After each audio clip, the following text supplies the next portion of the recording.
So let's talk about 6.2D, which is ordering a set of rational numbers from mathematical and real-world contexts. I've made a little flow chart here that shows how the most efficient ways to order rational numbers. A lot of the time we think the fastest way to do it is just going to be to turn all the values into decimals. But let's say your denominator is a 16, or your denominator is a 52, or maybe even your denominator is just a 6. It can be really time consuming to rewrite values like that as decimals. And so this flowchart saves a lot of time. The first question to ask is, can I compare these values without having to rewrite them at all? A lot of the time on the STAR test, that is true. You do not have to rewrite them as fractions or decimals all in one form in order to compare values, especially not if you have an idea of how to use benchmark fractions to compare. That's really what we're going to use here, right? And when I say benchmarks, what I mean is it greater than 1/2? Is it greater than 1? Is it less than 1/2, less than 1? Knowing those kind of comparisons really lets us answer a lot of these questions quickly. So let's say no, they do not, we know we need to rewrite them. So then we need to decide, well, we're going to rewrite them as fractions, or are we going to rewrite them as decimals? If the denominators have a common factor that makes comparison easy, we are going to keep them as fractions. But if not, then we're going to rewrite as decimals and compare. So sometimes we're not going to rewrite them at all. Sometimes we're going to rewrite them as fractions, and sometimes we're going to rewrite them as decimals and then compare. Let's look at samples of each of these. So here's number 37 from a past STAR test. It says Akeem created a list by correctly putting a group of fractions, percentages, and decimals in order from greatest to least. So look, and we wonder which one's correct. Looking at these, I do not see an easy way to compare without rewriting these. These are actually all pretty close in value. So it's not going to be easy just to compare by saying, is this more than 1/2, less than 1/2, and so on. Also, I noticed that there's not a friendly, happy little denominator that's going to give me a common factor for all of these. So I am going to rewrite all of these as decimals. This is a great example of when decimals are best. We don't have an easy common factor to work with. There's not some clear benchmark fractions or benchmark values to help us compare. So let's do the decimals. I'm just going to look at list A, and I'm going to work from there. So we have 0.21. That one's good to go. 22% is the same as 22 hundredths. 1/4 is 25 hundredths. This next one's already good to go. We have 38 hundredths for 38%. And then that last one, 3 out of 8. Honestly, a lot of students are probably going to have to divide this. They probably don't have it memorized. And if you're one of those students, that's great. You can divide. So whether you had this one memorized or you divided, that is a-okay. It was not too much work to just have to do it once. And also it's eighths. 8 is not a bad denominator for turning it into a decimal. So now I've got my values and I can see, are they least to greatest? I find that a table makes comparison easiest for me, and I'm going to write an additional 0 after all these that are currently written as hundredths, because that'll make it easier to compare to 375 thousandths.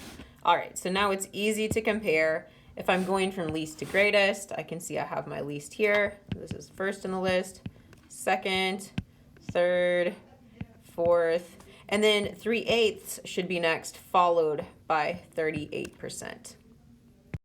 So that's going to be our answer choice D, right? So this is a straightforward one to turn into decimals. And the reason is because there was not a nice, pretty common factor that went into all of our denominators easily. And also we did need to have these in a common form. Let's look at some more. So these are 3 examples. This is very common on the STAR test where we don't need to rewrite them in a common form. We might want to turn some of the improper fractions into mixed numbers, but they don't all need to be decimals. They don't all need to be fractions. Let me show you what I mean by kind of zooming in on this question 30 right here at the top. So we want them from least to greatest. So I am going to rewrite 21/4 as 5 1/4 because that makes it a little bit easier. Really, when you're doing ones like this, the best thing to do is to just break out that number line, put 0 in the middle, and then plot the numbers on the number line. Let's see, -2/5. -2/5 is going to be between 0 and -1, right? It's going to be somewhere around here. Let's see, -2 and 47 hundredths is going to be to the left of -2. -2.5 is also going to be over there. And I know that -2.5 is -2.5, so I know it's going to be to the left of -2 and 47 hundredths. And you know what? I didn't really even make my number line far enough to talk about 5 and -5. Let me kind of extend it a little bit here. There we go. Now I have another, a longer number line to work with here. We, of course, have 5 is just located at 5, and then 5 1/4, or 21/4, is going to be a little bit to the right of that. Now, I did use my knowledge that 2.5 is equal to -2.5, but I didn't change these all into decimals. I also didn't change them all into fractions. I really just plotted them on a number line, right? So I can see that -2.5 is my least value. I can see that next I have -2 47/100. Next up is -2/5, and then I have 5, and then I have 21/4. So that's answer choice H, and I didn't have to write them all in a common form for this one. Let's look at this one from the 2024 test on here. This one's from 2024. This was a real stumper for kids. It says, once again, to go least to greatest. I'm going to draw my number line, and I am definitely not going to be rewriting these as decimals because I have a denominator of 52. I have a denominator of 24. Those are not happy little denominators to make it easy to find a common one. It's not easy denominators to rewrite these as decimals. I'm going to use what I know about comparison. So let me write down 0, 1, 2, 0, -1, -2. Okay, let's see. Let's get started here. So let's start with just the positive values. So I'm just going to look at 46 over 24 and 35 over 52 right now. I know that 35 over 52, I don't know exactly what it is, but I know it's between 0 and 1. And I know that because the numerator is less than the denominator, right? So I don't know where it is.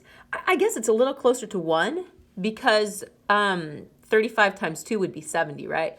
I know 35 is more than half of 52, so it's a little closer to 1. I'm just going to plot it right over here. It's not perfect, and that's okay.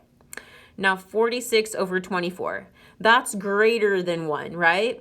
In fact, you know what? I don't know how much greater than 1 it is off the top of my head. It might be helpful to actually get rid of the 2 that I put on the number line, right? Because then I don't have to say, well, is it greater than 2 or less than 2? It happens to be less than 2, but that doesn't really matter. The main thing is I know it's greater than 1. It's somewhere over here, right? Not being precise, but I know it's somewhere there. It's greater than 1. Okay, let's look at what we have left. I have -1 7/10. That's easy. Should be about here. Should be close to -2, but it's definitely between -1 and -2. Okay, so I got that one. Looking at my other 2 negative values, these are actually pretty close in value to each other probably. I'm going to need a little bit of precision here. I know they're both between 0 and -1, right? They're both going to be somewhere between that interval of 0 to -1. I am going to need to know 1/8 as a decimal in order to compare, or I could get 209 thousandths as a fraction, but I think it's going to be easier to get 1/8 as a decimal. So notice I'm not rewriting all of my fractions as a decimal, just this one. Now, if I have memorized that 1/8 is 125 thousandths, that's great for me. Otherwise, I'm going to divide. It's not too much work. There we go. I have divided, and I know that 1/8 is equal to 125 thousandths. So I could say that that's going to be, if it's -125 thousandths, about right there. And then my -209 thousandths is going to be right there. It's going to be to the left of that, right? So now this is easy to place them in the little boxes because I've already done it on my number line, right? I already can visually see where they go on my number line. And I was able to do that without changing them all to one form. It would have been very time consuming to change them all to one form.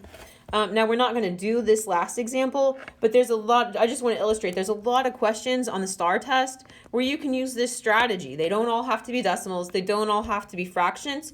You just need to know what you know about magnitude and about benchmark values, right?